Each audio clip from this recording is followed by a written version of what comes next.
So, is this Not actual. Governmental. Oh. Okay. Oh, okay, great. All right. He's a little frustrated with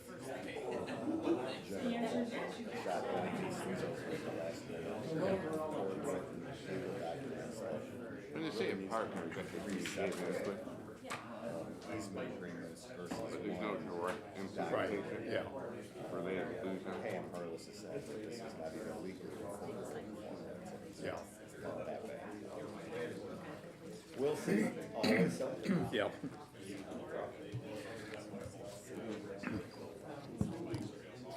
That's it. I don't know. It's so freaky.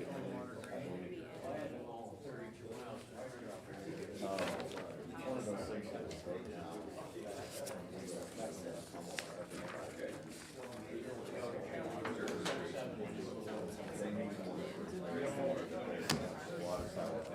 But you just add an input and support.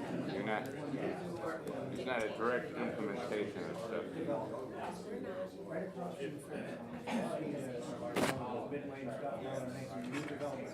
Yeah.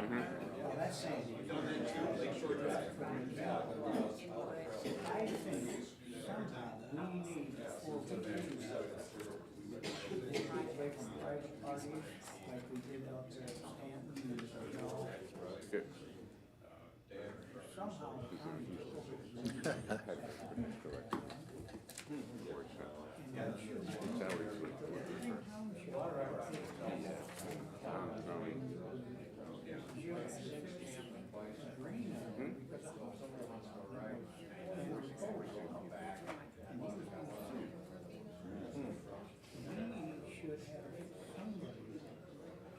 Extensive grain knowledge.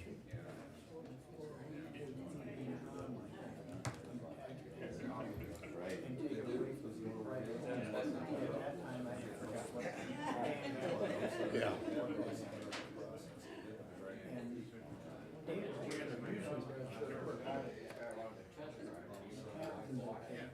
Where it was going, ground froze and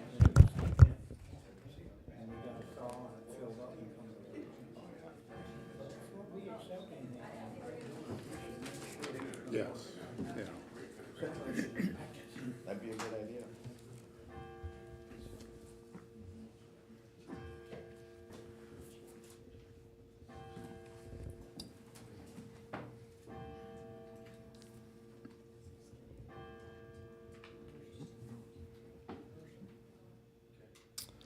Good morning and welcome to the Berry County Committee of the Whole for August 1st, 2023. Please stand for our Pledge of Allegiance. I pledge allegiance to the flag of the United States of America and to the republic for which it stands, one nation, under God, indivisible, with liberty and justice for all. You may be seated. Limited public comment at this time. Anyone wishing to address the board may do so for up to 3 minutes.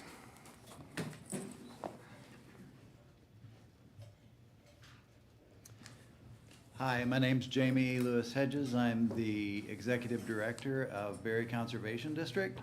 And there's been a lot going on right now with the spongy moth in the county, and we thought it would be a good idea to come and talk a little bit about that. I am not the authority on that subject matter, so I wanted to bring a couple of our staff members to address the topic and answer any questions that you may have. Sitting to my right is Ben Savoy. He's our district forester.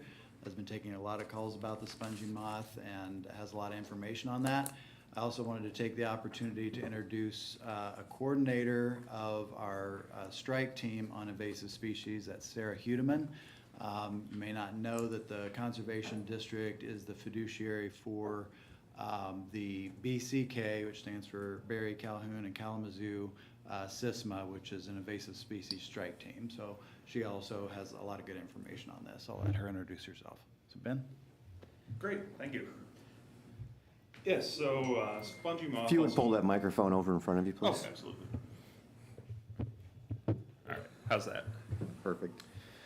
All right, so spongy moth, also known as gypsy moth, is a invasive species of caterpillars that feeds on oak trees and quite a few other species of trees.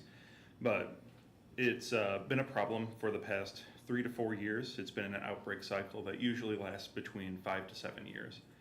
But there's been a lot of public outcry about what we can do about this sort of infestation.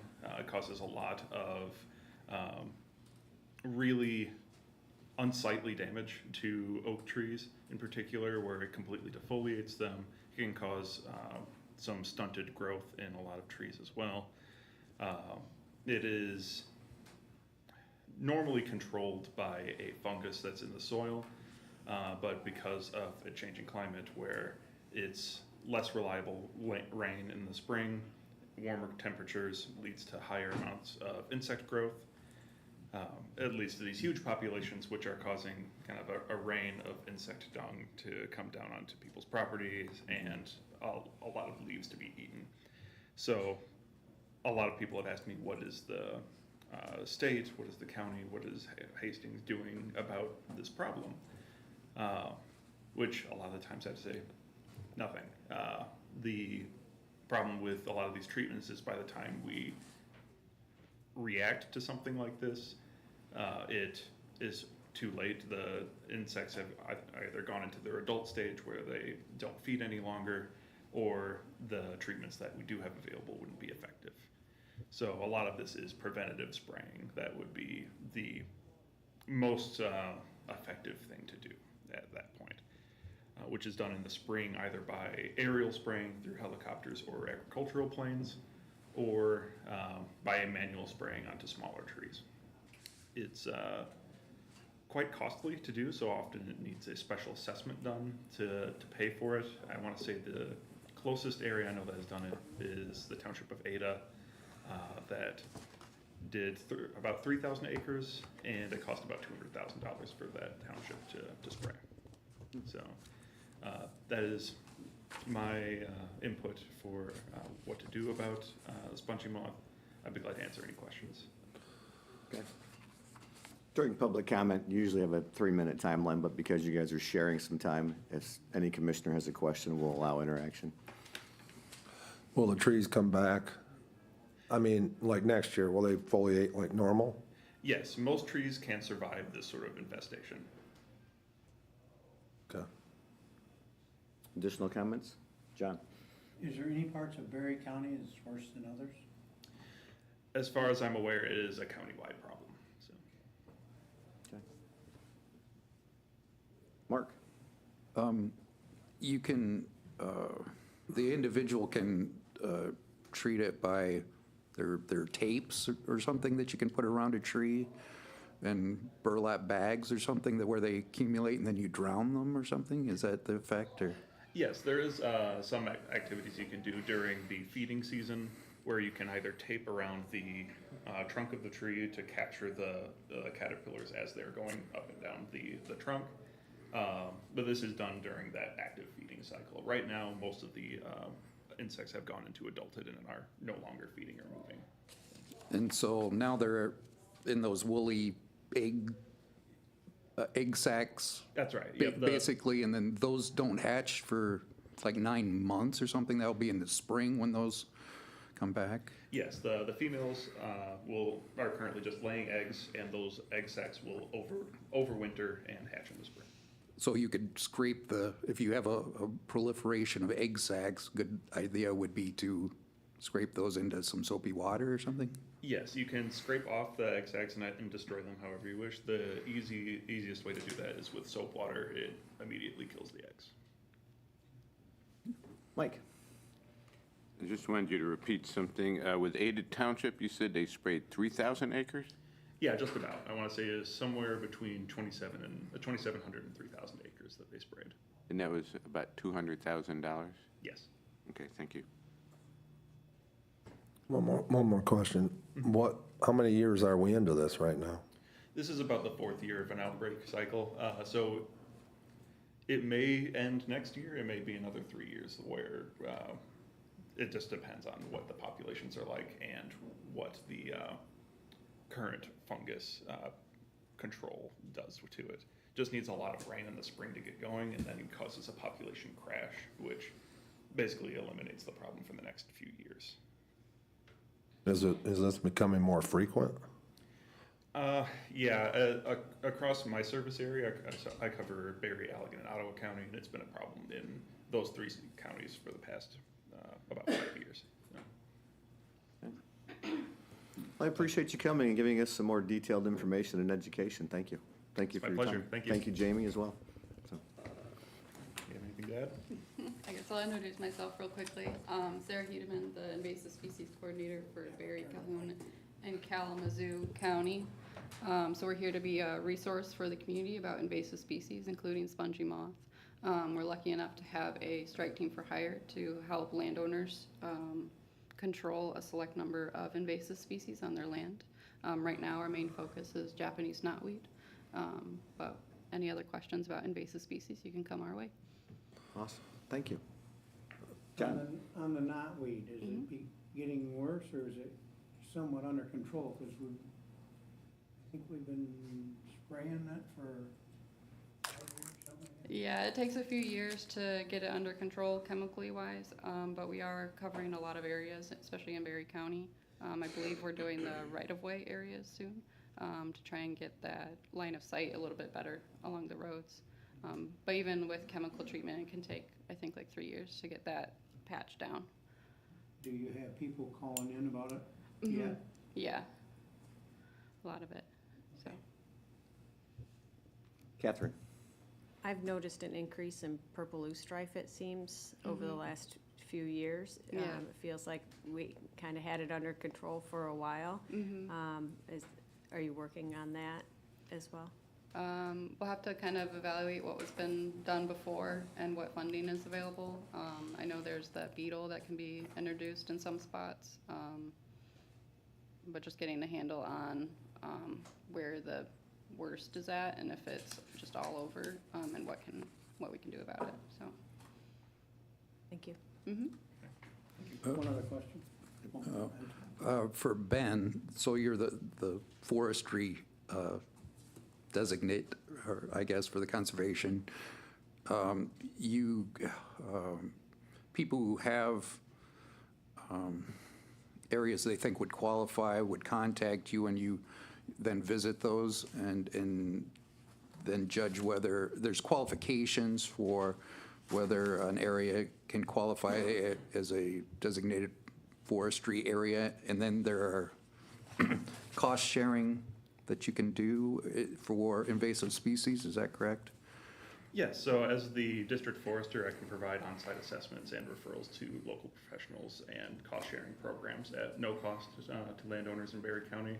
There's no minimum acreage for forested land, so if you have some forests and you are interested in doing any forest management, whether that's invasive species management, timber harvesting, things like that, that's something I can help out with. Okay. John? Is there a specific chemical you use on invasive species, being whether it's insects or weed control? And if there is, can a normal person get that, or do you? There's some chemical that a lot of the chemicals we use only a licensed applicator can have access to. There's obviously all those chemicals in Home Depot and other stores. I know, so a lot of them are that like Roundup-based glyphosate. We use that on a variety of species. I know with like knotweed, it can be glyphosate or something called Milestone. I can't remember what the chemical is for that one, but those are kind of the two main chemicals for like knotweed. But there's usually every chemical has a list of species it can target, so we just kind of match that up with the best for the site, and if it's wet or dry too is another factor. Very good, thank you. Perfect. Thank you guys for coming. Additional public comment?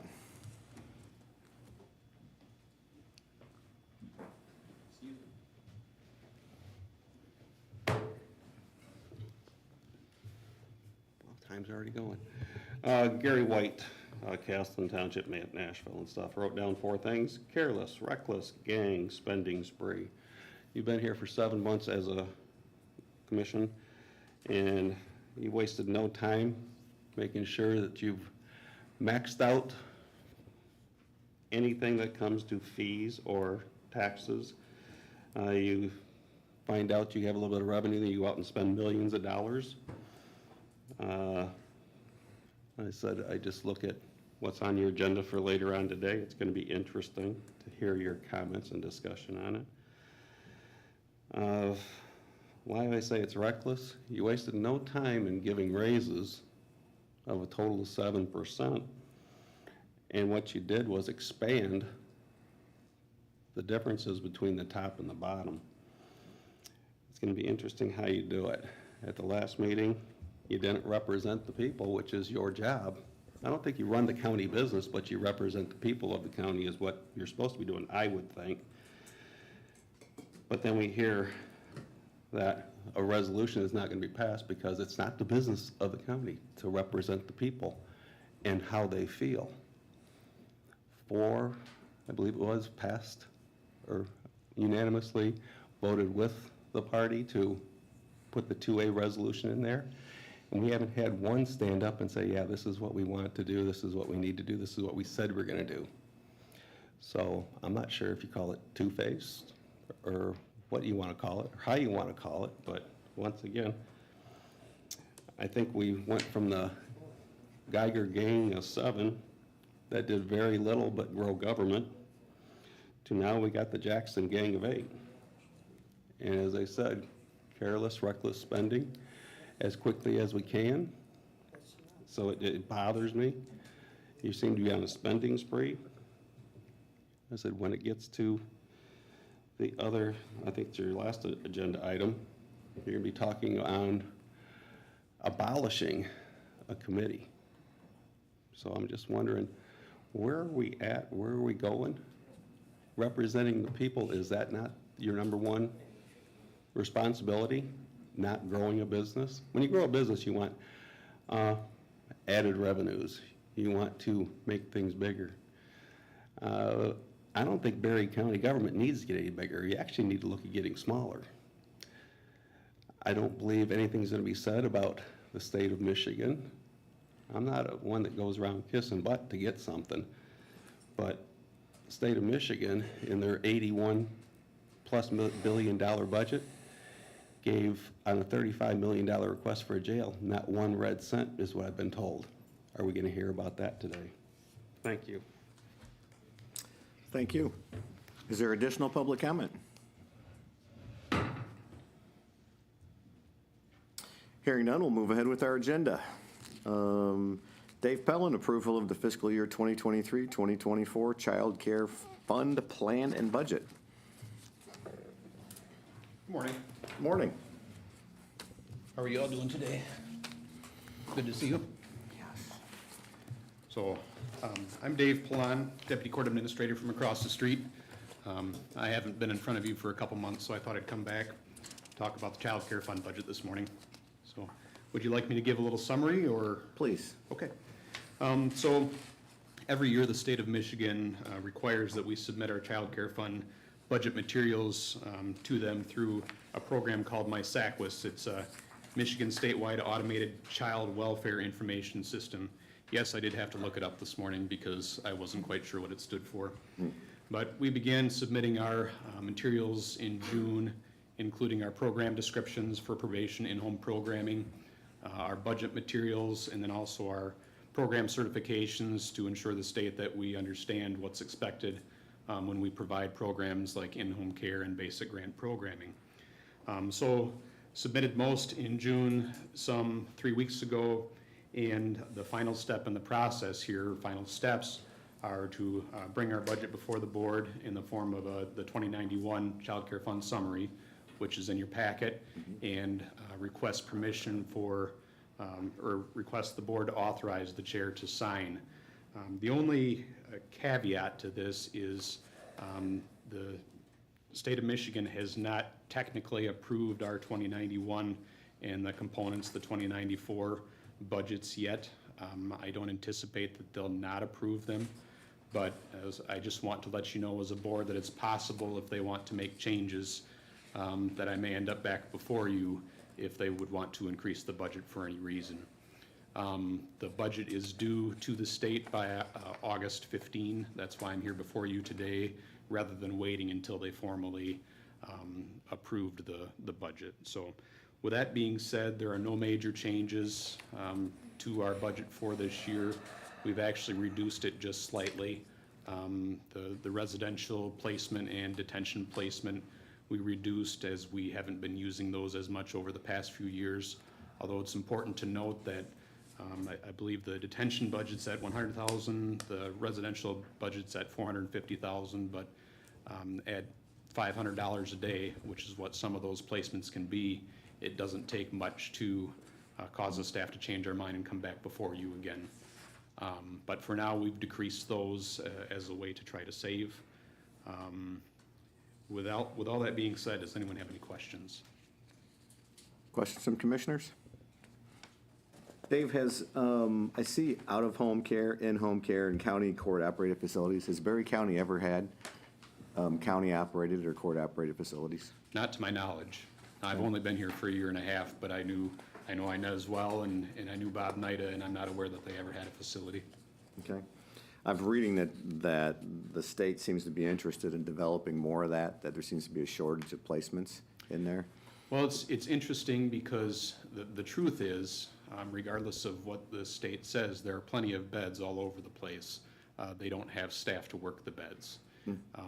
So, while we certainly be open to talking about that idea, the fact is there are beds all over, but they need to recruit staff and pay them to work those facilities. Interesting. Questions from commissioners? Any questions? Catherine? When do you expect the budget to be finalized? Well, my hope would have been about 2 weeks ago. I've been bothering them for the past couple weeks, looking for verification. The only feedback I've gotten is they had some information they wanted on an unrelated form about our residential placement piece, the 5731, I think, but they had no questions at all about our program descriptions or our budget, so I don't anticipate any issues. I would hope sometime this week, but I can't guarantee it. Thank you. Okay. Additional questions? Is there any other counties that, or none of the counties have their budget back? Or do it? I couldn't say. I didn't check with others as far as what responses they've gotten from the Child Care Fund folks at the state. Okay. There are no further questions. The chair would entertain a motion to recommend to the Board of Commissioners approval of the 2023-2024 Child Care Fund plan and budget and authorize the chair to sign it. So moved. Support Doster. Motion by Getty, support by Doster, to recommend to the Board of Commissioners approval of the 2023-2024 Child Care Fund plan and budget and authorize the chair to sign it. Additional discussion? All those in favor, say aye. Aye. Opposed? The motion carries. Thank you. Thank you, Dave.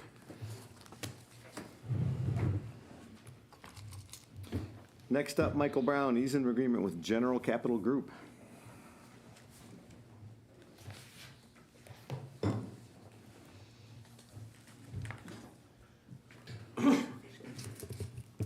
Good morning. Morning. Morning. In your packet was a preliminary document from General Capital. This morning I handed out an update to that document, so I'd refer you to that. It did not have opportunity or time to get that in the board packet electronically, so you'll just have to work from the paper. What you should have is a black line or red line, whichever you want to call it, construction, reciprocal, and stormwater drainage easement agreement. In my copying this morning, I noticed, and I apologize, that you will have attached to that a series of pages that say Exhibit A through F, see attached. I didn't pull the blank ones out, and then you will have the exhibits in that agreement as well, if I am looking at it correctly. There's a 8.5 by 11 sheet, pardon me, 11 by 17 sheet that's kind of a map to it, and then an updated motion, if you may. So to frame this just a little bit, what this is a request by General Capital Group, and if you'll recall, General Capital Group, again, to kind of set the stage, is the company that's constructing the housing on the property directly adjacent to the former Friend of the Court building. So if you'll recall, they came to us back in, time flies here, 2022, and requested to purchase a portion of our property. That property that effectively is right to the west of that lot that we own. We ended up agreeing to an offer to purchase that was approved by the board back in October of 2022, selling to them in exchange for renovating our accessible ramp, selling to them a portion of property, about a 1/4 acre if I recall. If anybody needs a copy of that, I did not make multiple copies. I tried not to kill too many trees this morning. But I do have that if anybody wants to reference that or refer to it. So all of this kind of stems out of that agreement that we entered into with General Capital back in October of 2025. They have been working on their project, designing it, developing it, doing all of the architectural engineering work, if you may. I've not been privy to that, doesn't matter, other than they have provided with us, and both myself and our building and grounds director, Jeff Hall, have reviewed the design that they have proposed for the ramp. We do have a couple of suggestions and comments, but effectively they have built in to their project, in accordance with that offer to purchase, that they will replace that handicap accessible ramp. It will be similar to what it is. There are some modifications, and if anybody would like to see the details associated with that, we can certainly get that to you. But they've met to our standard what they've been required to do, and we'll build that into their project. So when they do get to the construction phase, that'll be completed. So we're at a point that we would close on that offer to purchase at this point. And we get involved because the compensation or remuneration, if you may, is that we get that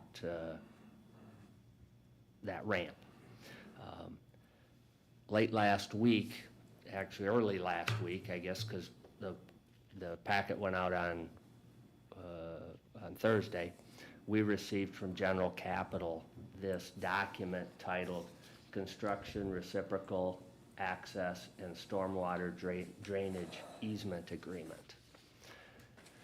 That agreement was immediately forwarded to our attorney, and the black line version is what our attorney has commented on.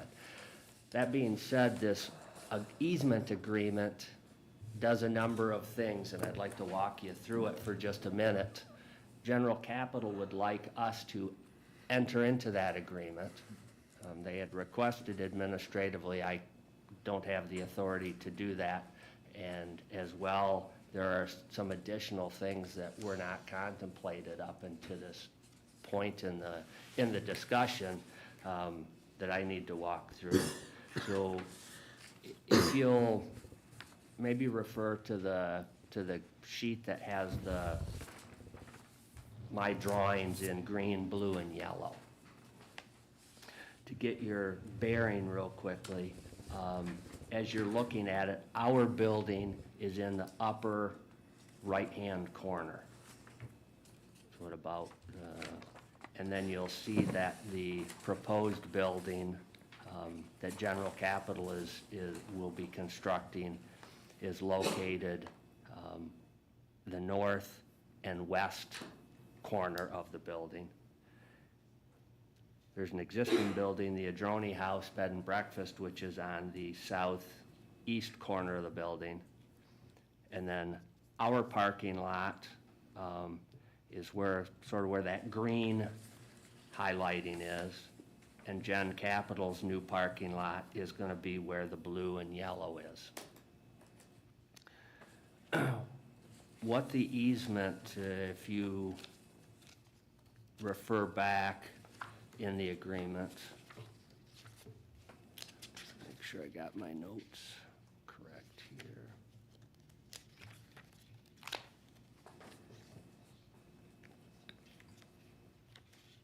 Come on. Exhibit A is in the proposed agreement is just the proposed parcel 1. So all that does is takes what used to be 1, 2, 3, 4, 5, 6 lots and combines it into one parcel. You'll notice that that's been recorded with the Register of Deeds up at the top. That really is simply for explanation purposes. We don't have to do anything. They own those parcels and are combining them. Exhibit B now shows our proposed parcel. Ours narrows a little bit because of the sale. So again, just for description. Exhibit C lines up, if you may, on the drawing as the blue area on my drawing. And what that easement, ingress, egress easement does is an easement that Gen Capital would be giving the county so that the county can access our parking lot through theirs. So it provides a perpetual easement off of Court Street so that any of our patrons that want to get to our parking lot can do that through General Capital's. I don't see any issue with that myself. That makes sense. We would certainly want that. Exhibit D is the green easement. That one becomes a little bit more complicated in that it provides an easement from the county to General Capital so that they can access their parking lot and through ours. So you'll notice that the easement lines up effectively with our 2 driveways and gets them then to the blue, if you may, which it becomes their parking lot. It also provides to the north a pedestrian easement so that they can get between their building and our building with pedestrians. We don't have a problem with that, but it would preclude us from, for example, putting a fence up there and saying, well, we don't want walking traffic. I don't see any issue with that because we're going to, our entrance, the main entrance to our building will be that ramp right next to it.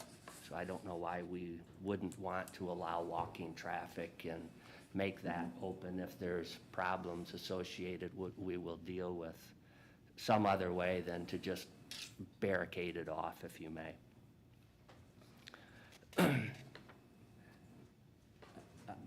That easement I want to talk about just for a minute. The Department of Transportation reached out to me and I had some conversation with General Capital about the easement and knew that Department of Transportation had asked for consideration of closing off the northern entrance to our parking lot. So if you take the green, they would like the driveway to the north, the one closest to our building, closed off. And that's a common theme with the Department of Transportation.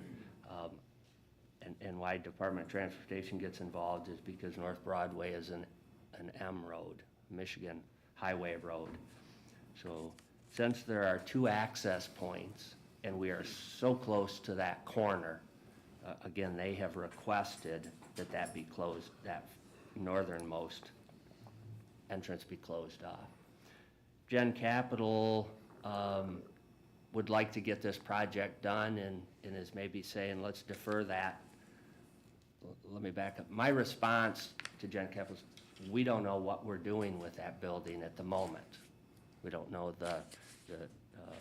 we haven't had enough discussion to know if closing that access would be a problem. So we pushed back a little bit. Department of Transportation came back and said, hey, are you aware that the M37 corridor, and Dave, I apologize for putting you on the spot. I haven't had a chance to connect. Are you on that committee? No. Okay. I didn't know if we had, are you, Catherine? My apologies, and I should have reached out to you. I have been on that committee in the capacity with Thornapple Township. Okay. I don't know that the county commissioners have a designated representative. It might only be Jim McManus then. Yeah. So, so that MDOT's practice, since we have this corridor committee, and if you're not familiar with it, the M37 corridor committee's purpose is to review access points along M37 corridor. Anytime that those come up, and try to limit those so that there aren't multiple. It's a voluntary sort of group between the township, the city, I don't know if the village of Middleville has one, It's the any- county. Any municipalities with frontage on M37. M37. And then they review any access, proposed access on M37. So that, the M37 corridor committee did recommend eliminating that access point. So that's really a question at this point for you as a board is, as we move forward with this easement agreement, do we want to, and one of the benefits to closing that now is that Gen Capital, and they have agreed that they'd take care of the costs associated with closing that access point. Do we want to modify the agreement in some way to close that, or do we want to leave that access point open? I apologize again for the last minute sort of issue, but that's the way it was sent to us. So we've got that item, and then I'll move forward and then come back to any questions. And then Exhibit F, which is yellow, is the underground storm detention storage.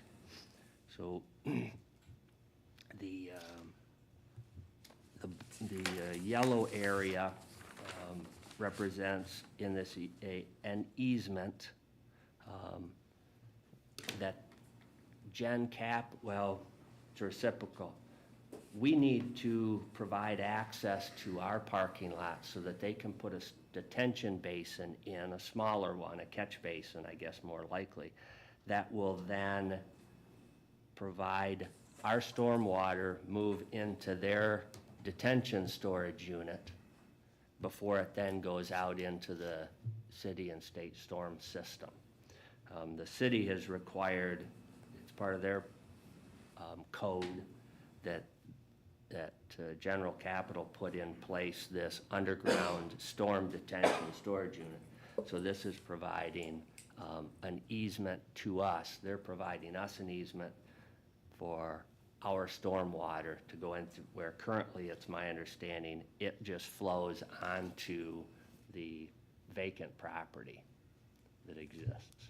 But of course, that's now gonna be all covered. There will be no permeation, so they have to put this in place. I don't see any issue there, myself. That's a good thing for us.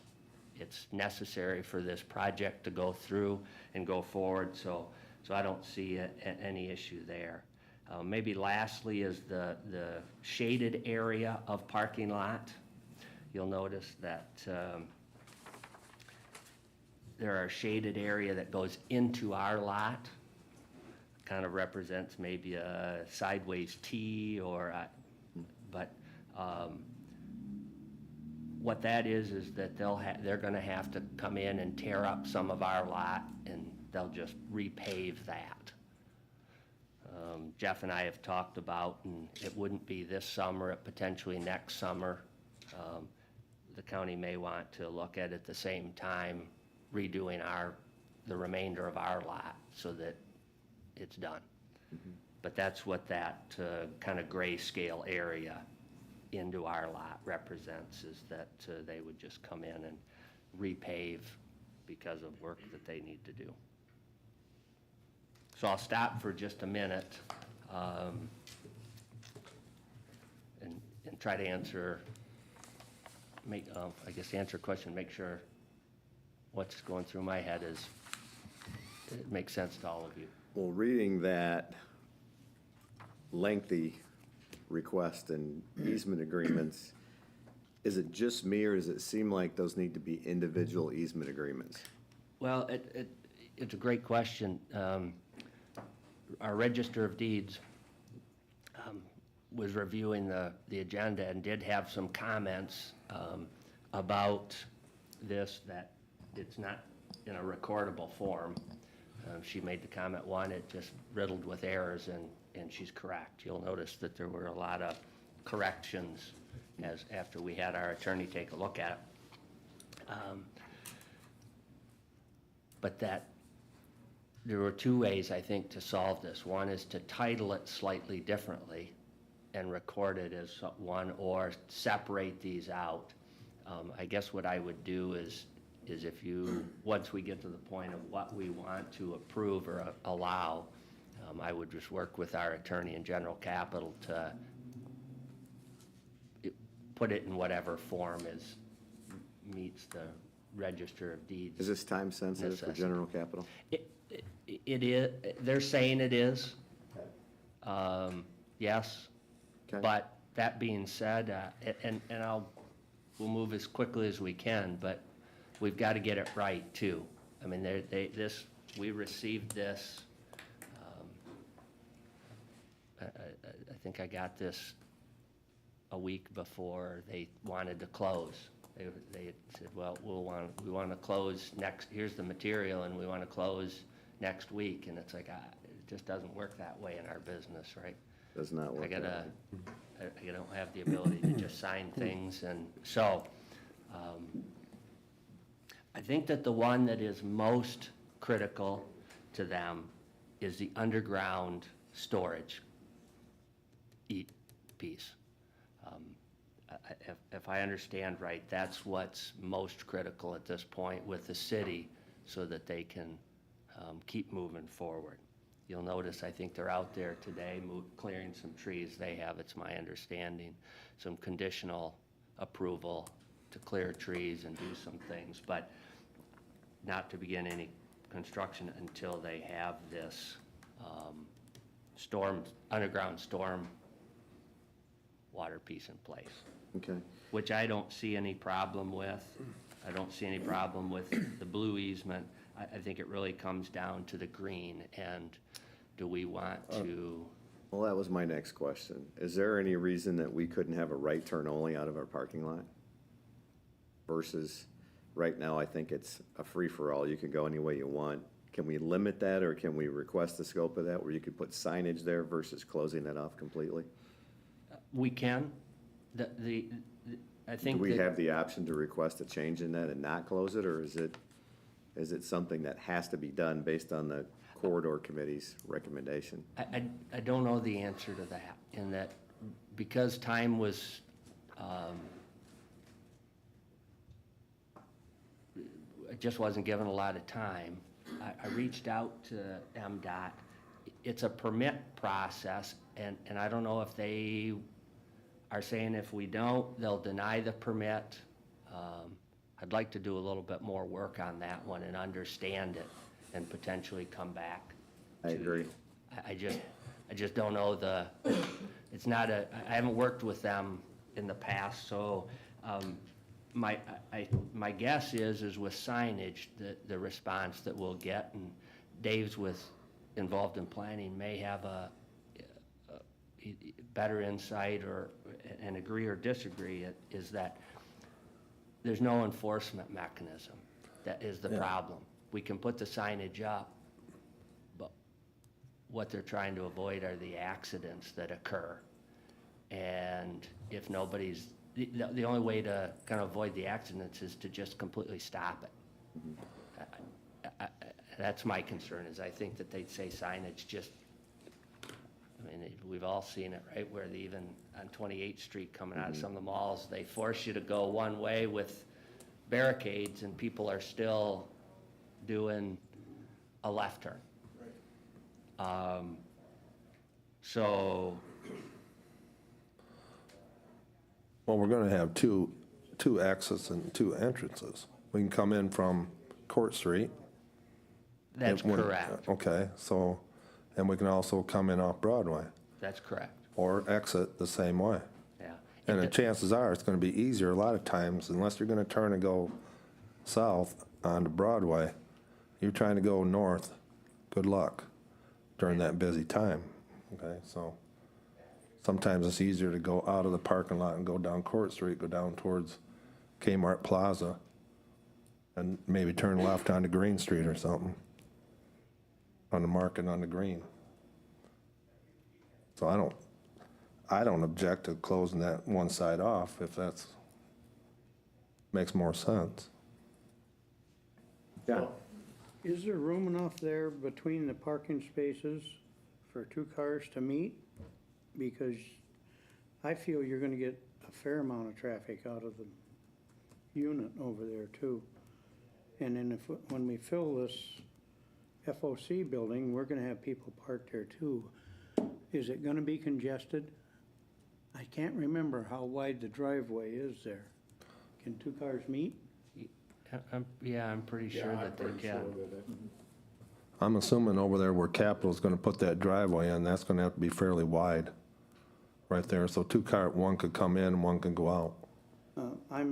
If we're gonna just use the one between, Madroni and the parking places and our parking places, I wanna make sure that's wide enough.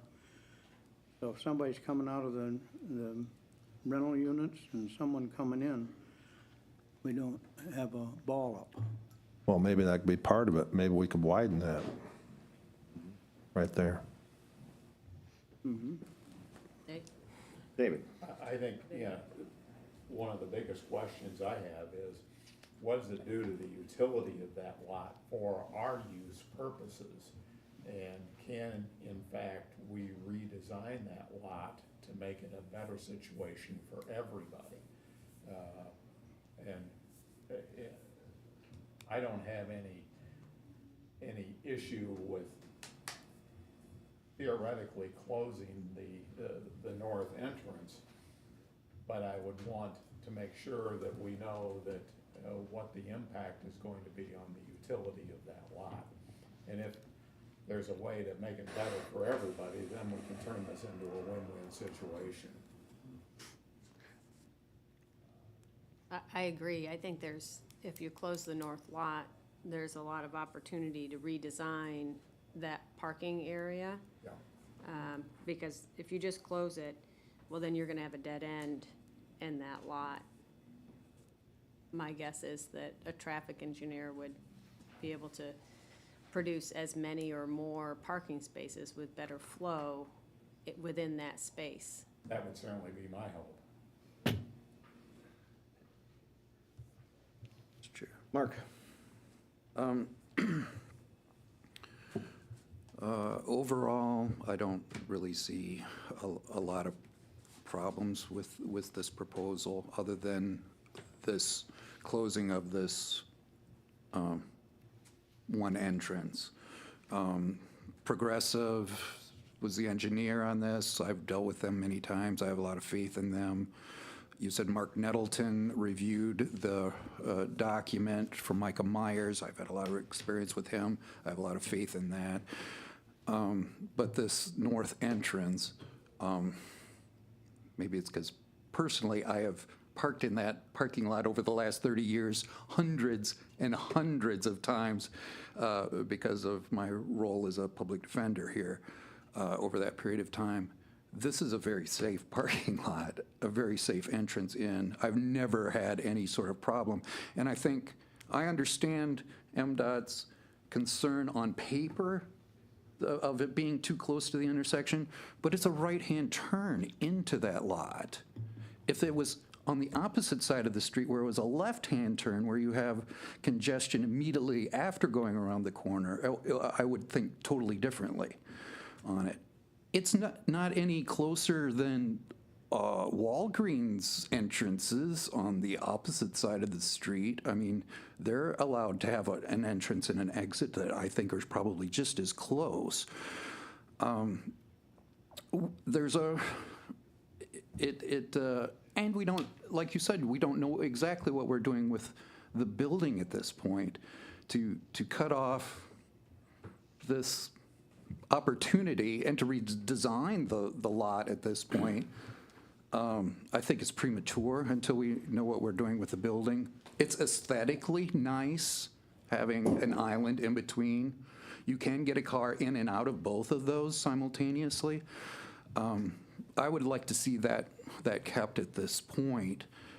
I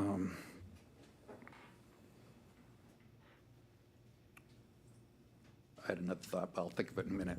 But Mike? Just to embellish on something Mark is saying, Mike, do you think that closing that that north driveway, does that hurt the value of the building in terms of whether we're using it or whether we resell it? Are we giving something up that's of value? I don't know an answer.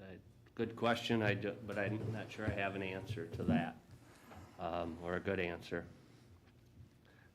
I think that maybe a better route or a route to go, a route to go might be that we ask for General Capital to take a look at a traffic study and some design work that we take and push back just a little bit and say, okay, wait a minute, we've got M37 corridor that's maybe taking a look at it and suggesting something. MDOT, we have concerns, and none of us are traffic experts, right? And it just gives a little bit of time to better understand the question. That's what I don't like right now, is that we've just kind of been asked this question, or it's popped up at what it feels like a bit at the last minute, and I'd like to understand those implications. I don't know if folks on Court Street or are going to have some input. Well, we're gaining an maybe- exit, right? Yeah, maybe folks will have some, I just don't know. But it's not my area of expertise, and I haven't had a chance to, I'm really comfortable with the document, because I've had a chance to find the expert in it, Mark Nettleton, and have him review it. This other piece, and maybe I'm overthinking it, I don't know. But Michael, do you remember the discussions regarding Walmart and how they only had, one entrance egress, and there had been a death, and the whole discussion on whether to put a light there, and gosh, if they could have another entrance, but just the topography of the side and back area did not allow that, but that would have been so valuable to them, perhaps we'll sell one day to a commercial entity that, you know, people don't come in the morning and park there and stay all day, where it's just constant traffic moving in and out. My concern is that we would freely give up something that other places so want. Yeah. Although with regard to the Walmart comparison, this will have you'll go from 2 access points, and I'm not arguing you should or shouldn't, but currently, let me back up. Currently, we have 2 access points. If you close it, you'll still have 2. If you leave it open, you'll have 3. Yeah, that was my point, that we were gonna not lose anything. We'll have 2 access, two entrances. Yes, but two the exits. configuration is my concern. Say certain types of business, let's say another type of pharmacy or something goes in with a drive-in window, and you would want that kind of configuration that would add value to the property, is my thought. You know, and it's great to have this Court Street entrance, but I'm just thinking of potential sale value and the type of entity we might sell to might really like that traffic flow of the 2 entrances. David? I'm not positive about what I'm about to say, but given the fact that there is no construction going on our site at this point that necessitates a change in curb cuts, I don't believe that they can mandate anything. Now, if we were to sell that property, or if we were to change the use of that property in a way that would necessitate changing that parking lot, at that point, we would need permission for a change in curb cut. And, yeah, they could approve or deny anything that we want to do. At this point, I don't believe they can, because the construction isn't impacting that parking lot itself, other than the repair on the rear end of it. So I think that what would apply going forward could be impacted by what's proposed for that site, and could create very different circumstances than what we've got right now. Right now, it's voluntary, but if we do it, we're gonna be bound by it. And I would not be ready to approve that. I do think that if the key issue to that, for them, is retention, the yellow area, Yeah. that we could move fairly quickly on that. But as far as the change in configuration of our lot, I don't see that needs to be expedited. And this obviously was done in a rush by them at the last minute. If I were them, I'd be extraordinarily embarrassed to present a document with these kinds of errors in it. So basically, you're saying, Commissioner Hatfield, that our parking lot, that's a whole separate entity than what we're dealing with the Capital Group, as far as what they're under mandate from the state. That would be my understanding of it, yes. Makes sense. Yeah, they don't need any changes in curb cut in order to do their project. The only new curb cut they're putting in is the one on Court Street. and the one on Park Street. Neither one of which require Costs. anything from MDOT. Makes Well, this sense. is an important project for us to create more housing, especially this type of housing, workforce housing, so we want to get this done and moving. We don't want to be the reason it stalls. I see, Michael, does everybody have a copy of this motion? They do. And- Okay. And I'm not sure at this point, that motion would then cover everything. And it gives us time to work through the individual pieces of it? It does not. Can we just do the storm drain? So Today? what I might suggest is that I don't have a motion. I need to work with Mark Nettleton now that I have a better idea of where everybody's at, to try to parse out how we would do just the storm drain piece and then the reciprocal easement across. So basically the blue and the yellow, and then the green we would defer for further information. Should we table this until the BOC? Maybe if you're- Rewrite the motion for approval next week? If you're okay with that, to table it until then, I'll work with Mark Nettleton and GenCap to get updated information and bring that back to you. Yeah, there's no formal motion on the table, so I don't think we need to table it. We just Okay. need to bring it back next week. Perfect. Board okay with that? Just for clarification, no. General Capital really wasn't the one that asked to close the second one, were they?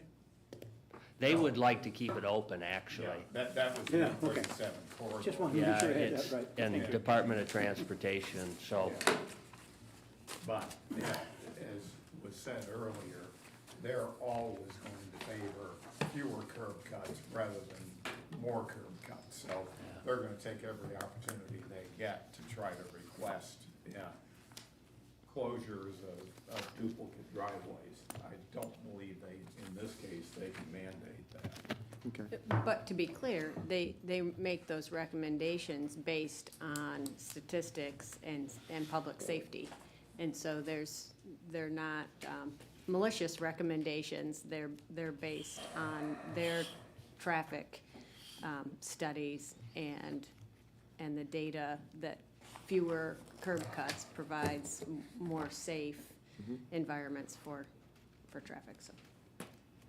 Good discussion. Commissioners, it's 10 o'clock. Do we need a short break? Do we need a 5-minute break? Yep. Yes? Okay. We're at recess for 5 minutes. We'll be back at 10:05. That's good.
Committee will come back in session. Next up, Michael Brown, mower purchase and budget amendment for the airport. Oh, yeah, forgot about that one, sorry. I was ready for the next one. So this is a request to recommend to the Board of Commissioners approval in accordance with the Airport Commission joint operating agreement to the expenditure of $7,200 to purchase a 2023 Ferris ISX 2200 zero-turn commercial mower from Williams Farm Machinery for the Hastings City Berry County Airport, and to approve an amendment to the Hastings City Berry County Airport budget, which is Fund 295, increasing expenditure line item 295-895-977-000 from $17,500 to $24,700. In the description of the action, it kind of lays out that the airport solicited sealed bids. They received 2 bids and are requesting that the city and county approve awarding that to Ferris, or pardon me, Williams Farm Machinery for the purchase of the Ferris. They will be trading in an existing mower, and that resulted in the credit of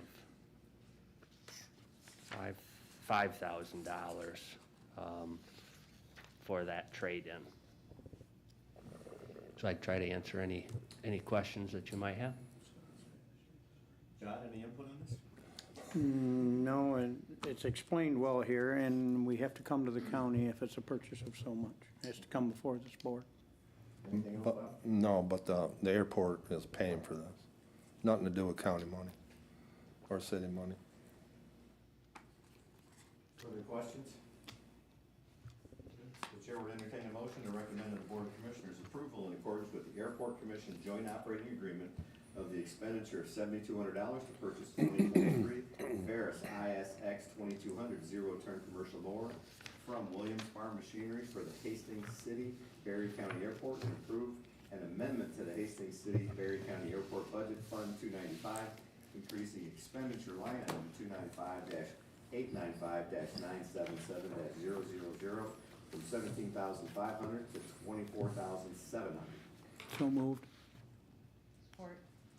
Motion by Smelker, support by Getty, to recommend to the Board of Commissioners approval in accordance with the Airport Commission joint operating agreement, the expenditure of $7,200 to purchase 2023 Ferris ISX 2200 zero-turn commercial mower from the Williams Farm Machinery for the Hastings City Berry County Airport, and to approve an amendment to the Hastings Berry City County Budget Fund 295, increasing expenditure line item 295-895-977-000 from $17,500 to $24,700.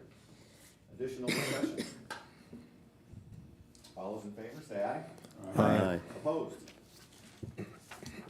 Motion carries. Next up, resolution abolishing the County Officers Compensation Commission. I don't know if you want to lead with this, Bob, Commissioner Tennyson, or if Michael, you want to go into this first? Either one. Let me Okay. sort of Basically, frame. what this is all about on my part was, first I want to say how much we appreciate our elected officials. And through this whole process of, nobody anticipated this high inflation and everything else that we've all gone through, and how we've handed out these bonuses to try to retain people. And so when I found out that the compensation committee basically controlled the fact that our elected officials couldn't be part of that process, I just didn't think it was fair. We weren't showing them our appreciation for them.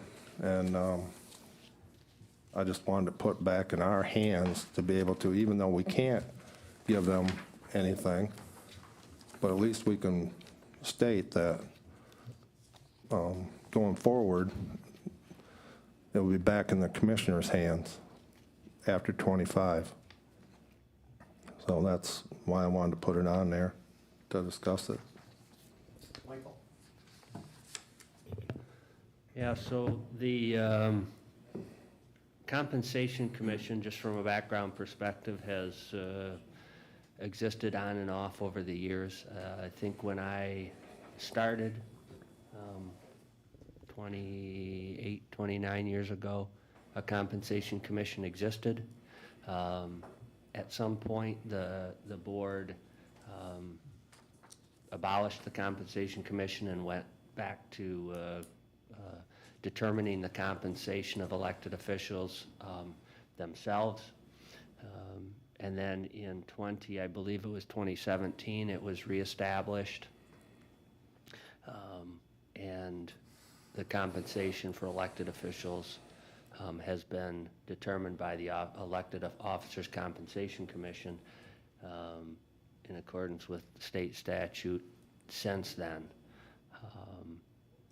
You have been presented with a resolution that would abolish the Compensation Commission, and it would revert them back to the county board. We've talked a little bit about this, so I don't know that I need to hit that point again, but just, I guess would say if you have questions about what authority or the timing or what you can do as a county board in setting the compensation, I'll be happy to try to answer any of that. I think you have a good handle on Commissioner Tunis and why he's presented this and what the concerns are. You would have had the compensation and not to advocate for or against one way or another, but just for clarification, you would have had, as a board of commissioners, a bit more latitude in dealing with it. You'd be a little bit more nimble, if you may, than what the Compensation Commission is. But there are certainly, you don't have as much latitude with an elected official and their compensation, and then you have even less with, as you deal with the Board of Commissioners, gets a little bit granular, but again, I'd be happy to get into some of that discussion if you were interested in understanding the limitations that either the Compensation Commission or a Board of Commissioners has as it relates to setting and modifying the compensation of either an elected official or a Board of Commissioners. And you might question, why do I add county commissioners? Because county commissioners fall under a separate statute, and it's not defined as the same as an elected official. You're an elected official, but from a compensation perspective, the statute is slightly different. So there is a little bit more granularity associated with county commissioners. Well, go ahead, Mike. I was on the board before when the county commissioners determined their own compensation, and that was problematic because no one likes voting for their own raise, and it doesn't look good politically. It seems self-serving, and I think that's the thought that led to going to the Compensation Commission. Since there's a different statute, Michael, is it possible for us to take the other elected officials, not the county commissioners, off the Compensation Commission so that we can be more responsive to changes, but still keep the county commissioners themselves on the Compensation Commission so that we're not put in that position of voting for our own raises? Interesting. I honestly never thought about that. The statutes that that define compensation are separate. The statute that determines or governs an elected officer's compensation commission is the same statute for both county commissioners and elected officials. Or let me rephrase that. In the statute, the definition of elected officials includes a county commissioner as an elected official. So I don't believe there is the ability to separate that. If you have an elected officials compensation commission, it will govern both the, what we consider your traditional elected officials and county commissioners alike. You wouldn't have the ability, to my knowledge, to say, we want to have an elected officers compensation commission for county commissioners, if that's what I understand you're asking. But we want to do it as a county board for the clerk, register, treasurer, and those non-county commission elected. I don't believe you have that. I don't believe that is an option. So Bob, Yeah. Mr. Chair, so once abolished, then you got to think about, how do we do this now? Do we individually vote on things, or do we tie it to maybe one of the bargaining groups? Raises, that way what's good for the geese is good for the gander. So that's the big thought, is then what replaces that? And just to add a little perspective to this, backing up, when we put this in place in 17, the reason we did it was because it gave us an opportunity to choose individuals from each one of our districts to represent the county on that compensation commission and really look at it. We had people with HR backgrounds, business backgrounds, community people and I think they've really done a nice job with this. I asked Michael to pull the statistics off of this because I know we did a compensation study and we gave a bump to our employees that were underpaid in certain positions. We put step raises in place to kind of catch up. Couldn't see this inflation thing coming. I don't think anybody could predict that. I don't think my microphone is it? I don't think anybody could predict that.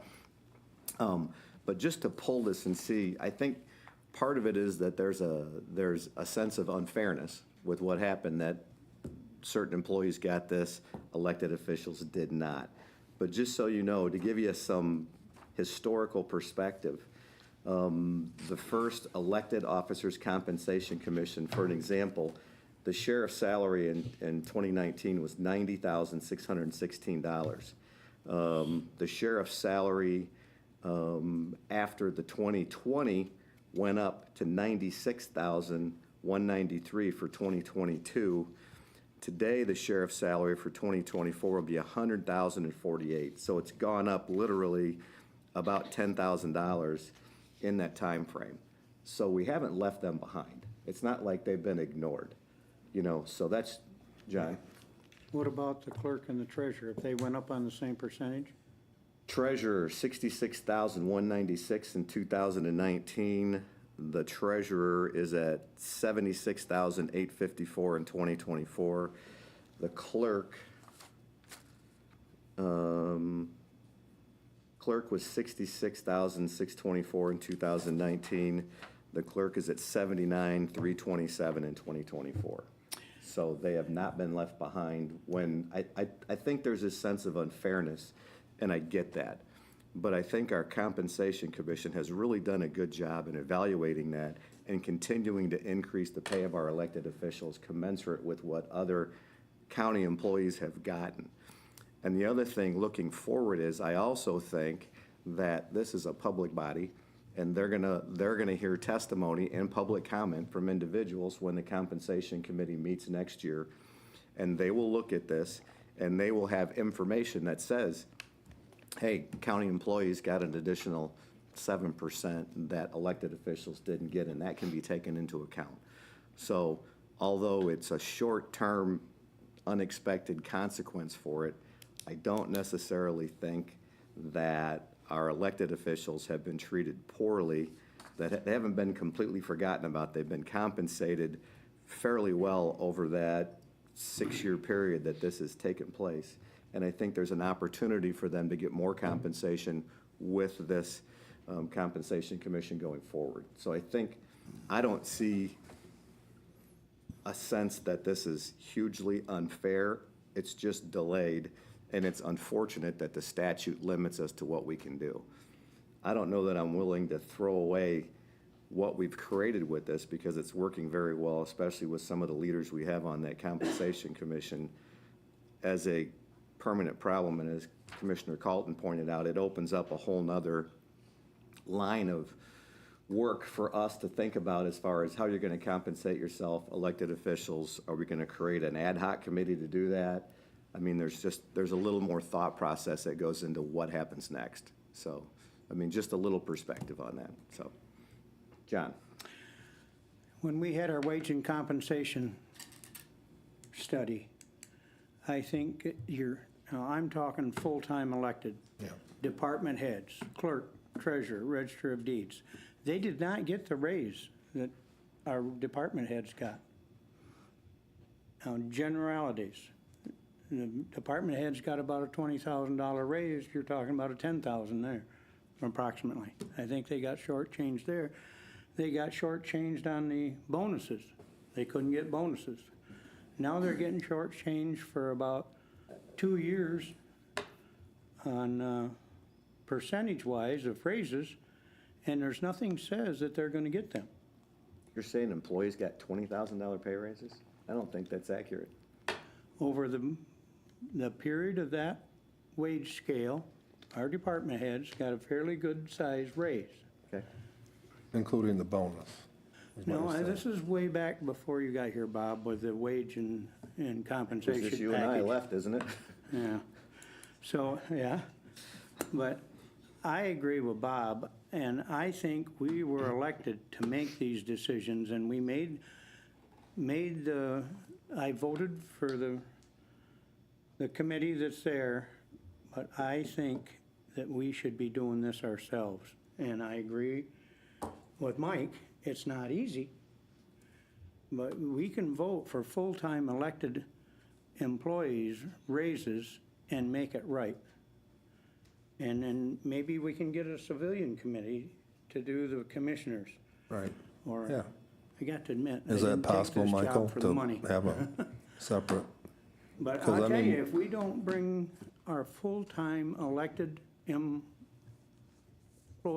department heads up, we're gonna get what we deserve. David? Biggest question I have pertains to what you were just This is my- talking. Excuse me. My biggest question pertains to exactly what you were just saying, John, and that is, are we so bound by state law that this is the only way we can use an outside body to make recommendations? Because the primary issue is how they've hamstrung what that group can do and the speed with which they can react. So is there another way that we can utilize an outside body like the commission without having all of those constraints on them? So from an official capacity, a legal capacity, I'm going to say no. But the difference is you made a statement of as a recommendation. The Compensation Commission, as established under state law, does not make a recommendation. Their decision is final unless you choose to overrule it. And if you overrule it, you only say, you do two things. You don't have a line item veto. It's either you accept it, if you may, for everyone as they recommend it, or you reject it for everyone. And if you reject it, there's no alternative. It stays where it's at. So the compensation then for the next 2 years doesn't change. So you don't. So effectively, it's a decision by the Compensation Commission that you either have to accept in whole or reject in whole. And if you reject it, you don't have the choice to say, well, then we're going to do, here's what we're going to do instead. You could, I'm not aware of any where it occurs, But I don't know why you couldn't, for example, choose to, if you abolish the compensation commission, choose to have an advisory committee, a group. You always have that, a blue ribbon committee, for example, that does that legwork and makes a recommendation to you, but you will still have to approve it.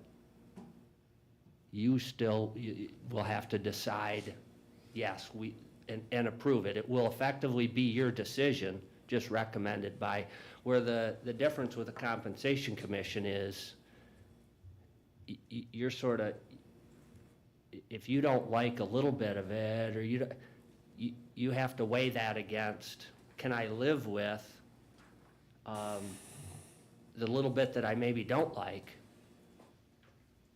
Because the alternative is, if we reject it, nobody gets anything. Where with for lack of a better term, a blue ribbon group,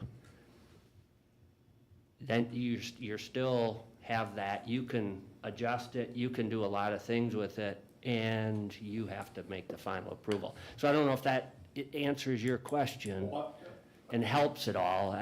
It may be more than what you... I believe it does. Okay. Because I think it gives us the ability to put a group in place who we respect, and hopefully the community respects, that's advising us on those types of issues, and yet ultimately gives us the ability to provide the checks and balances and the ultimate decision.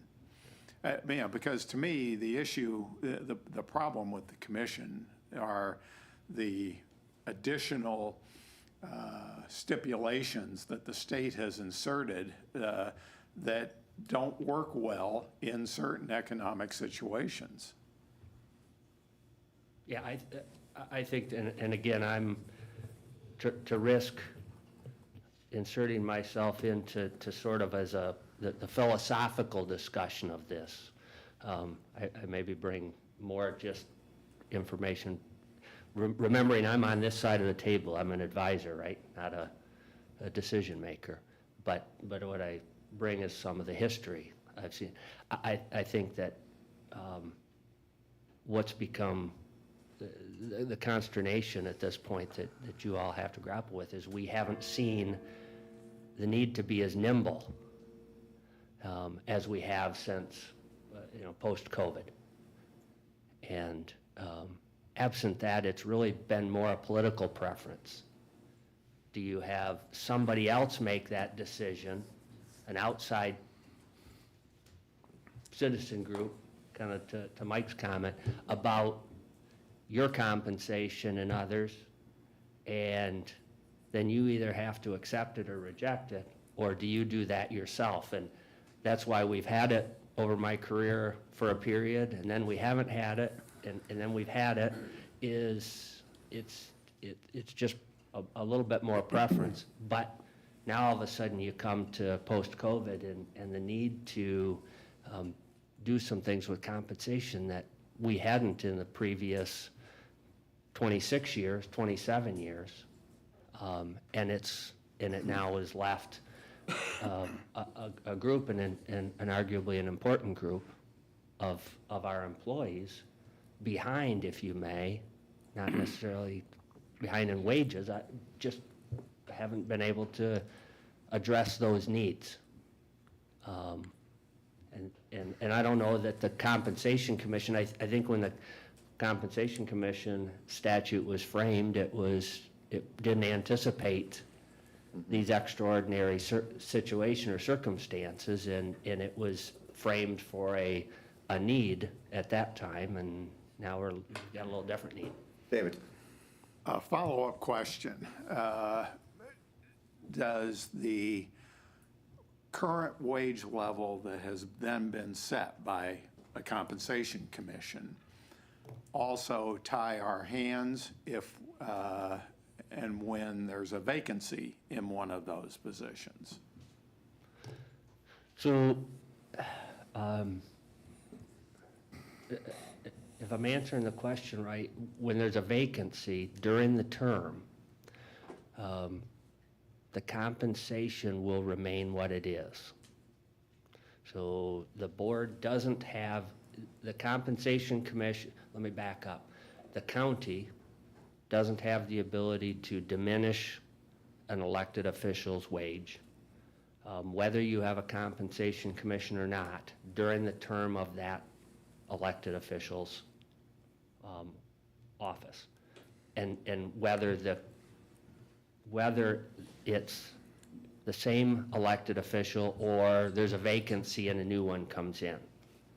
You can't diminish that. You can only diminish a wage for an elected official during that cycle before the 2-year term. What you can't, so you can't diminish it. So I don't know. Can you increase it? The county commission, if there wasn't a compensation commission, the county board itself can increase it at any time during the term of an office. With a compensation commission, you can only increase it, or they can only increase it that 2-year cycle. So they meet in an even year. Is my math right? Yeah. No. 24. Yes, they meet in an even year to set it then for the 2-year cycle that follows what would have been county commission terms, those 2 years. So that commission the compensation commission can only increase it then when they meet for the following 2-year cycle. Okay, John, Mark, Mike. On that, next election, this board goes to 4-year terms. The other elected officials are already 4-year terms. Will that change their rules, or will they still be able to do it every 2 years? That's not been answered yet. We're all, I say we're all scratching our head. There aren't many that use the Compensation Commission statute. Out of 83, I don't know how many there are, but there are very few. I mean, it's very few of us that use that Officers' Compensation Commission statute. But we don't know the answer to that at this moment. I'm sure we'll know that a few minutes before or a few minutes after it. Just to kind of follow up on that, can we just change the name of that committee and have different rules on it? Instead of a state officers compensation committee, Berry County Well, that's Civilian basically what Pension it's or saying with a blue ribbon Wage group. Committee or something like that? Just an idea. And they might not have to go by the. Yeah, if you abolish. There's still some state rules though, right? You can't raise them in the middle or in the term of office. You can increase. You still would be, so if you You can abolished increase, it, you can't and decrease. if you abolished it and created we'll just call it Blue Ribbon Committee, you still would have to follow the rules that govern elected officials and county commissioner compensation. Not as restrictive as the Compensation Commission rules. The big one with the Compensation Commission is that it brings into play that the wage can only be changed every 2 years. During that 2-year period, it can't be changed.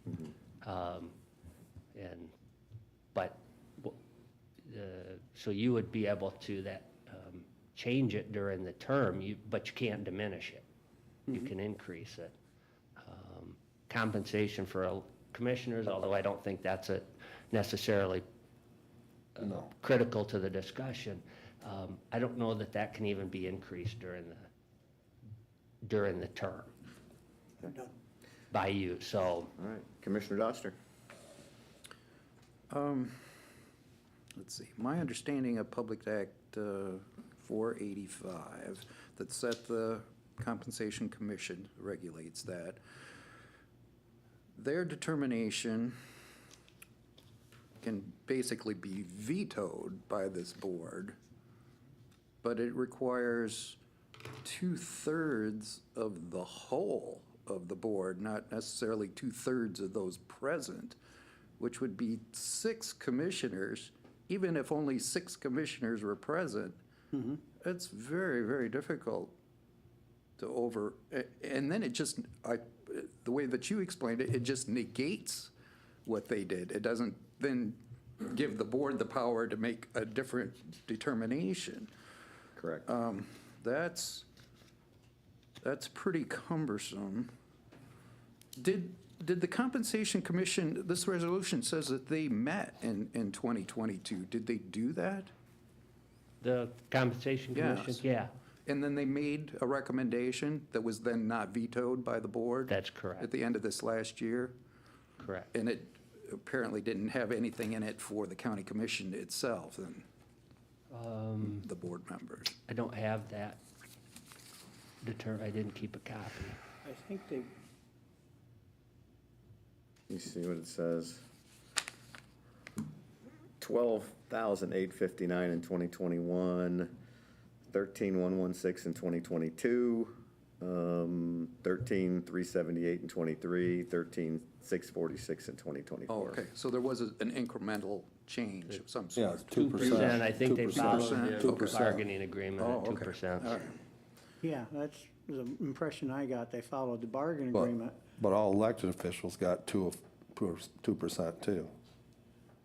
Clerk, treasurer. Okay, and but the raises that we just made were substantially more than that. So that's the issue, is the Yes. fairness between Well, the issue is 2% giving and us the power back to us or a blue ribbon group to make a determination, Okay, or ourselves. or I mean, ourselves. And then, And that's all it is just giving us back the power yeah, and then to do it. the county commission comes under a different statute, is that correct? So that they cannot make a determination on their own salary within that term. It has to be for the term following, right? Even if it's gonna go to the 4-year term, there would not be any increases for this board for an entire 4 years, is that correct? I don't, that's a question I don't know Okay. the answer to. I'd have to, and you're talking about absent the Compensation Commission. Yes. You've done away with that. Yep. In the rules.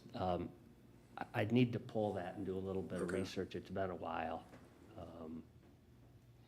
And your question about the 4-year term, that's one that's completely undetermined at this point. Okay. Now that they've gone from a 2 to a 4-year term, how does that change? Yeah, I mean, I think the current statute says that you can't give yourself a raise within the term that you serve. If that's still that would be 4 years of not being able to do anything. Yeah. Well, you know, A lot of things we're have obviously changed. sitting here not to, you know, I'm obviously sitting here, and I think most of us sitting here not for the money, but to give back. So, I mean, raised commissioners, you know, doesn't mean much to me, Yeah, but but you have to think of the commissioners that come after you. I understand. you know. I got you. I understand I that. mean, that is who you're thinking about, because you're not giving yourself the raise, because you can't do that. It's the ones, in order to attract people that are qualified. I mean, that's, as I say, you know, when I was on this board, and 30 years ago, we made $10,000. You know, if you'd have just, that had kept up with the rate of inflation, it would have been substantially more than what we're getting now. And not only do we serve on this board, but most of us serve on 6 other boards, volunteer. And some of those have pretty large responsibilities, have very large budgets and so forth. Yeah. And, you know, you're responsible to a lot of people. I don't know. We had the Compensation Commission, I think, had just gone in when I was on it before. We thought it was a great idea at that point, because it had burned up so much time during the board meetings, and it had gotten so contentious with people. How dare you give raises, you're wasting the money, you know, but you have to attract talent. If you want talent, it isn't going to just show up. So at that point, I thought it worked very well. Now, apparently, in the interim, it got waylaid, and the board thought that it was necessary to take control of it again. I don't know if we're at that point. If it's meeting and it's doing its job, this board refused to overrule it. We could put different members on that board.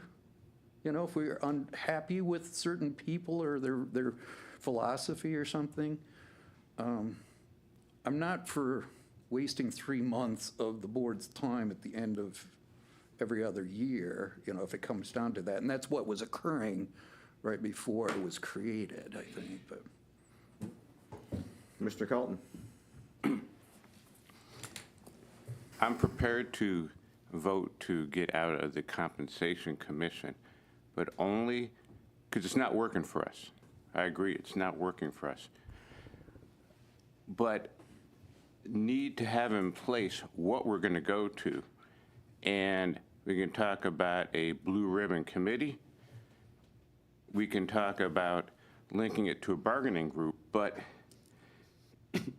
the gorilla in the room that has been busting all this apart is the inflation rate. That's what's causing this.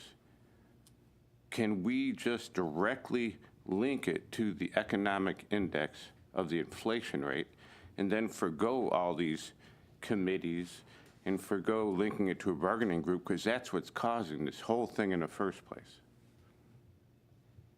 Can we link it to the inflation rate, or we just approve it to the inflation rate? How is that? So, what's the term I'm looking for? You could, for lack of a term, from a philosophical perspective, link it. But you'd have to approve it, because there's not a bargaining agreement, if you may. I wouldn't advise it as your finance officer, business manager, if you may, because you just don't know what those inflation rates are going to be. You would have bargaining groups, I would suspect, that would say, well, we'd like that as well. And in those times when you have inflation that's really low, that's not going to satisfy over time bargaining groups and wages. The flip side, right now, if we had, we're dealing with 8%, 7-8% inflation, 9% inflation numbers. I don't follow them exactly, but we just couldn't afford year over year those numbers either. So I don't know. You could do that. You could link it. You could tie it to that. You do some things. But from a business perspective, I wouldn't advise it because of the trying to manage through it, if you may. I think you want to be able to analyze, and you always have to make some decisions based on what the budget can afford, and you'd want to retain that. Always, from a business perspective, I would think you'd want to retain that ability to say, we recognize that inflation is this, but this is all we can afford right now. Or we recognize that, and we did that for a lot of years, you know, inflation was low ones, below 2%, and we gave 3% or whatnot. It just keeps you from rebounding, but at the end of the day, it really does come down to what our revenues are and what we can afford. So that would be, I wouldn't Commissioner recommend it. Hatfield and then John. Commissioner Snover. Oh, Bruce is over there? Sorry, Bruce, I didn't see you. Commissioner Campbell. Yes. Yes. Sorry I missed you. Yes, I am here. Thank you. I'm just trying to take this all in. There's certainly a lot to understand here. The commission could not have done anything because of statute until the upcoming even year anyway, even if they had wanted to when we were given these additional raises? Is that correct? That's correct. They could not have. That's correct. They can only meet during that even year. And I know it's unusual circumstances that we have, but that's what we're here for as a board, is to deal with these unusual circumstances. It has happened. I had an awfully sour taste in my mouth facing our elected officials and feeling like I was ignoring them, even though statute didn't allow it. So it just seems reasonable that we need to do something not to be in that position again. Commissioner Hatfield? Having been CEO for 40 some odd years and a member of untold numbers of boards, compensation is always going to be one of the very toughest decisions that an organization has to make. I don't think that totally abdicating that responsibility is necessarily the right way out. I personally do not favor the continuation of the Compensation Commission. I think it's a very telling comment that only a few other counties have adopted the Compensation Commission approach. I would be very interested in knowing what types of systems our counterparts around the state may use in terms of advisory groups, or just accepting the responsibility of ultimately making that decision themselves. But I think that the state has put such limitations on the functioning of a compensation committee that it really ends up doing a disservice to us if we continue to utilize that method. Commissioner Smelker? I agree with Mike, but to go one step farther, I somewhat would like to tie it to our bargaining committees. When was it, Michael, that you and I sat through hours of bargaining with 5 units? And you can really make friends doing that. But I personally think we done an excellent job with our bargaining unit. And I personally think the elected officials, just like our non-represented court employees, move with the bargaining unit. We vote for that, to do the same for the non-represented as we do the represented. I personally think the elected officials ought to be right in the non-represented. And if you can only do it according to state statute, then you do it in the years the state says we do, and you bring them up with what the union got. And I would vote against continuing with the compensation board, not because of the people on there, not because of the decisions they made. I think the state restricts what they can do too much. Commissioner Getty? I think there's consensus to do away with compensation commission. Again, what do we do? I think we have to, I really think there's value in having outside input, like, for lack of a better term, the Blue Ribbon Committee, to make a recommendation. They can be tied with the bargaining unit, but can also be more nimble in response to unforeseen changes like we've been able to do with our bonuses and increase due to inflation. But we can act on that at the time. This just ties our hands and we can't do anything. And these elected officials, like our clerk, register of deeds, and treasurer, they are employees. They are elected employees, but they're working full-time or more than full-time. And we can't compensate them appropriately, and we will lose them.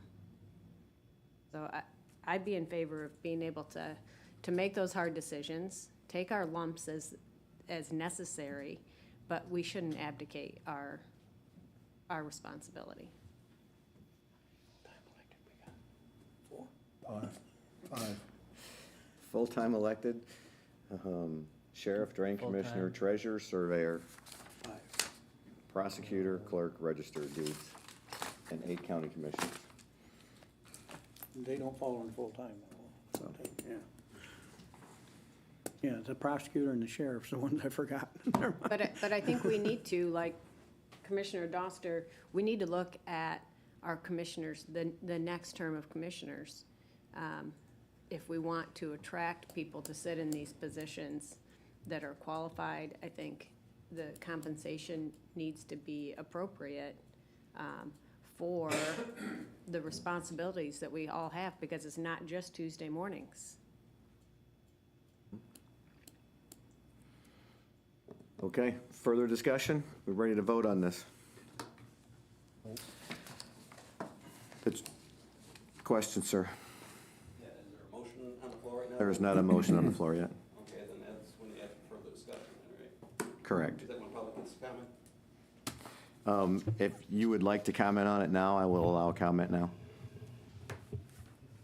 I look at what you're doing and I see that what hasn't gotten done by county commissioners, I see elected officials and you're saying, well, you'll get what you get. We already get what we get because political thing, it's whoever gets the most votes gets those positions. They all know what they're going for. There's a lack of manpower every place, any place, anywhere. You have to live in the county. I see it's your guys are still on your spending spree that I talked about earlier today. We want to spend more money. You don't ever worry about the taxpayers. Thank you. Thank you. Further discussion? Yes. This, abolishing this has nothing to do with raising anybody's taxes or giving money away. It gives us ability to make decisions as a board. That's the way I look at this. It just gives it back in our hands. And nobody's gonna get any money because we're making this decision today. It just gives us the ability to do whatever we need to do and change. So. I like the discussion. I like the input. I think there's some good ideas that we can take out of this. I would prefer, as Mr. Calton pointed out, if we had another vehicle in place to replace this at the time of doing this, I'd be in favor of this because, as Commissioner Doster also pointed out, it takes a lot of effort and energy to recreate this on our own. So we need to put a vehicle in place. So I'm gonna vote no on this for that reason, but I support the conversation and what we're doing here and the direction we're going with it. I just think we need if we had a little more time to think this through with 2 motions, it would be better for me. But I like the work of our Compensation Commission. I thought those are good people that did a good job. I thought our electeds were fairly compensated. We ran into a situation with inflation that didn't allow us to be nimble enough in a time when we really needed some flexibility. And that's why we're talking about this now with the likelihood of abolishing this, but we'll see where that goes. Well, what would you like the other motion to be, Mr. Chair? I'd really like to think that through and have some board discussion on how to put that together, because we tried doing things on the fly in the last thing, and it was very, very clunky and uncomfortable at some points trying to create these. So rather than throwing something together, I'd rather really think about this and put something together that makes sense, that works for all of us, that we can all agree with, versus trying to create something. It's just, we're not there today, but this is the motion that was requested, and this is what we need to vote on and move on, so. But With that, the chair would entertain a motion to recommend to the Board of Commissioners adoption of a resolution abolishing the County Officers Compensation Commission for Berry County. Second. Motion by, Motion by Tunison. motion by Tunison. Is there support? Support. Smoker, you have it. Smelker, okay. Motion by Tunison, support by Smelker, to recommend to the Board of Commissioners adoption of a resolution abolishing the County Officers Compensation Commission for Berry County. All those in favor, say aye. Aye. Aye. Opposed? Nay. Hey, The motion is approved. Can I ask the nays? Colton? Jackson and Colton. Okay, thank you. Limited I guess the only final thought that I have is that this is step one. This doesn't preclude other steps. All Correct. it does is put things in motion. And I think we need to follow through on those additional steps as quickly and as possible, because it's important that we have an entire package. This is just step one. I appreciate that. Good discussion, Board, on several issues today. Limited public comment. At this time, any member of the public wishing to address the Board may do so for up to 3 minutes.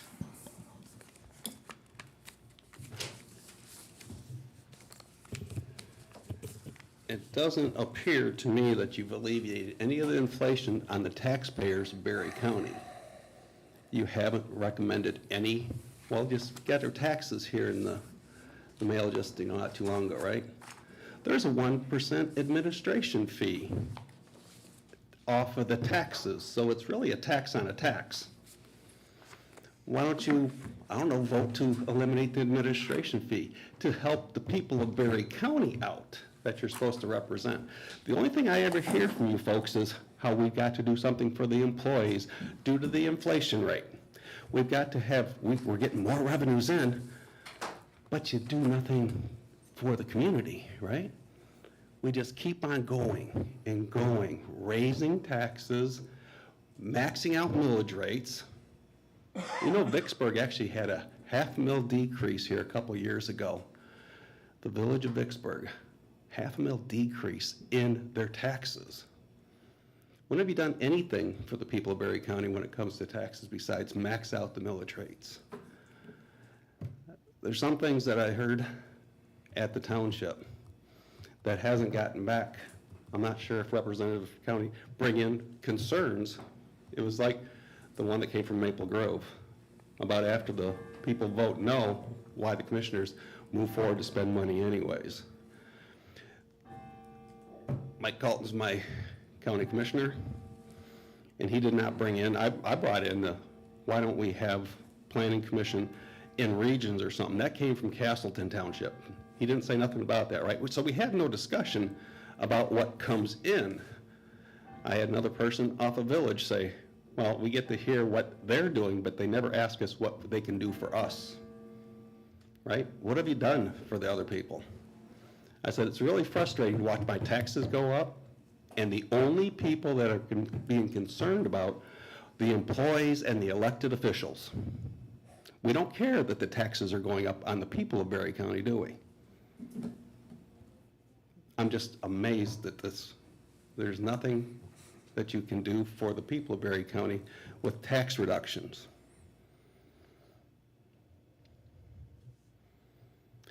I'm not sure, but over in the building across the old library, there's a Blue Zones poster in a case, glass case. I'm just wondering if that's appropriate that a commissioner that sits on a board would have that displayed and being promoted. Is that within policy? Is that good policy if it is?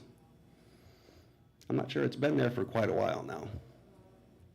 But I think it's, I don't know, is it some type of conflict? So, as I said, I'm pretty disgusted that the only thing, the people of Berry County are never brought into your discussion. So, thank you. Additional public comment? Longer needed.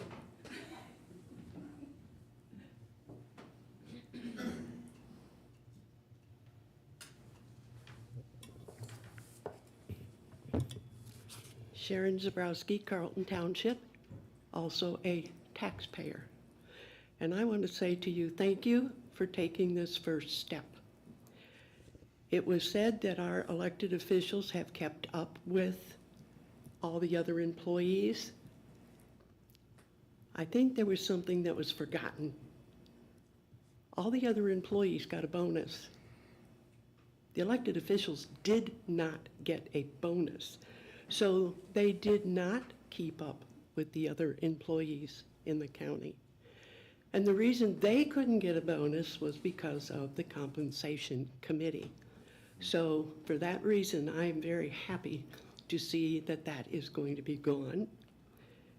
And it will be replaced with something that's going to be much more beneficial to our county. I think as taxpayers, maybe there's some things that we could do ourselves. We constantly talk about we want our taxes lower and then complain because they don't come out and grade my road often enough. Well, it's my taxes that pay for that. Do I want them to stop doing that? That would lower my taxes. Do I want the roads to be worse than what they are already?